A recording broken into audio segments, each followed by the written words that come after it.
بسم اللہ الرحمن الرحیم۔ السلام علیکم دوستو، آج کی اس نشست میں ہم ایک بار پھر آپ کی خدمت میں ایک نئے موضوع اور ایک نئے سوال کے ساتھ حاضر ہوئے ہیں۔ تو دوستو، آج کا سوال یہ ہے، کیا داڑھی منڈوانا گناہ ہے اور کیا داڑھی کے بغیر نماز ہو جاتی ہے؟ میرا سوال یہ ہے کہ کیا داڑھی منڈوانا گناہ ہے اور کیا داڑھی کے بغیر نماز ہو جاتی ہے؟ جواب: احادیث میں رسول صلی اللہ علیہ وسلم نے داڑھی رکھنے اور اس کے بڑھانے کی بہت تاکید فرمائی ہے، اس لیے داڑھی کا رکھنا واجب ہے۔ ایک مشت سے کم کر دینا یا کاٹ کر منڈوا دینا گناہ کبیرہ ہے، یعنی سخت ترین گناہ ہے، اور یہ گناہ ایسا ہے کہ آدمی ہر وقت اس گناہ میں ملوث رہتا ہے۔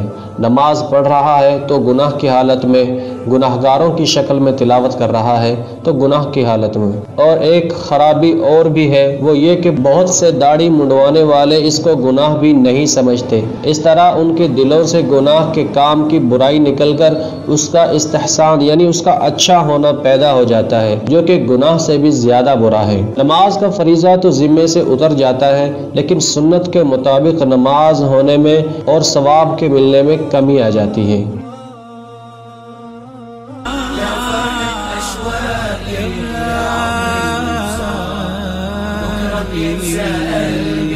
كل أيام الصلاة